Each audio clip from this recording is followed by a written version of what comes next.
आज बहुत सारे लोगों ने सवाल किया कि आपको विधानसभा का चुनाव लड़ना चाहिए था, आप लोगों को राज्य में सरकार बनाना चाहिए था, लोकसभा का चुनाव आप लोग क्यों लड़ रहे हैं? ना आज इस चुनाव को लड़ने की आवश्यकता हमें इसलिए पड़ी कि जिनको हमने वोट दिया वो कहीं ना कहीं अपने घर भरने में व्यस्त रहे। हमारे एक मराठी भाई भी आए हैं, आप सभी को जोहार करते हैं, नमस्कार करते हैं, आदाब करते हैं।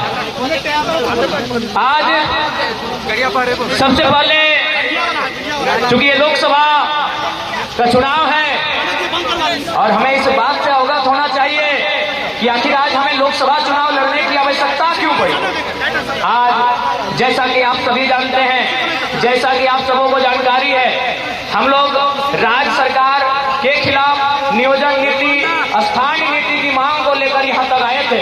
आज बहुत सारे लोगों ने सवाल किया कि आपको विधानसभा का चुनाव लड़ना चाहिए था, आप लोगों को राज्य में सरकार बनाना चाहिए था, लोकसभा का चुनाव आप लोग क्यों लड़ रहे हैं? तो आज आपको बताना चाहेंगे कि लोकसभा का चुनाव हम लोग इसलिए लड़ रहे हैं कि कोल इंडिया सबसे ज्यादा कोयला उत्खनन झारखंड की सरजमी से करती है।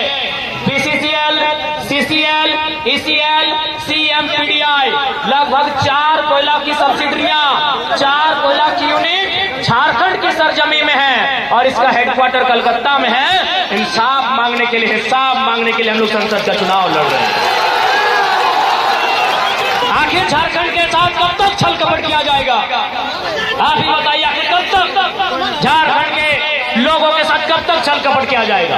आज बिजली का उत्पादन होता है सीटीपीएस में, बिजली का उत्पादन होता है पीटीपीएस में, बिजली का उत्पादन होता है हमारे जितने भी मार्केट हो, पंचायत डैम हो, या तमाम डैमों में बिजली का उत्पादन होता है। आज झारखंड अंधेरे में है और उस बिजली से पश्चिम बंगाल और बांग्लादेश जगमग हो रहा है। इसीलिए आज समय आ गया है कि झारखंड के साथ जो अन्याय हुआ है, झारखंड के साथ जो शोषण हुआ है, उसका इंसाफ मांगा जाए और इंसाफ दिल्ली को करना होगा।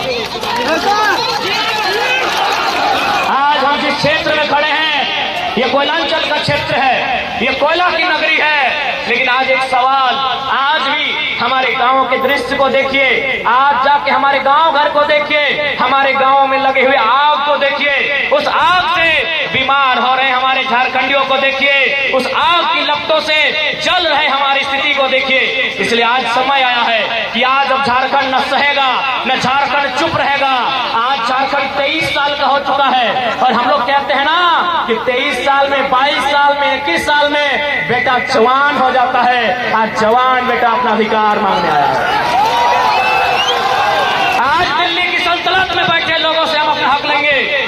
आज दिल्ली जब तक खामोश है, आज उस दिल्ली को जिसको हमने 40% खनिज संपदा दिया है, आज 23 सालों में उस दिल्ली को एक बार भी फुर्सत नहीं मिला है कि 40% खनिज देने वाला झारखंड, उस पर 40 मिनट का मीटिंग बुलाया जाए। आज तक उस दिल्ली को समय नहीं मिला है, आज तक उस दिल्ली को जरूरत नहीं हुआ है कि 40% जो अकेले खनिज संपदा देता है, आज वो झारखंड 40 मिनट का मीटिंग झारखंड पे मांगता है। क्या हमारा सवाल गलत है? क्या हमारा सवाल गलत है? इसलिए आज झारखंड के जनमानस को, आज झारखंड के जनमानस को इस बात को समझना होगा कि आज ये नौजवान जिनकी उम्र महज 25 साल, 26 साल, 27 साल, 28 साल, 29 साल, ये 30-29 साल के नौजवान आज लोकसभा का चुनाव क्यों लड़ रहे हैं? लोकसभा का चुनाव यानी जहां से लोग प्रधानमंत्री बनते हैं, आज उस चुनाव को लड़ने की आवश्यकता क्यों पड़ी? ना आज इस चुनाव को लड़ने की आवश्यकता हमें इसलिए पड़ी कि जिनको हमने वोट दिया वो कहीं ना कहीं अपने घर भरने में व्यस्त रहे। जिनको भी हमने वोट दिया, चाहे बागमारा के विधायक रहे, गिरिडीह लोकसभा के सांसद रहे, या तमाम जो लोग रहे, वो केवल अपना घर भरने में व्यस्त रहे। इसलिए आज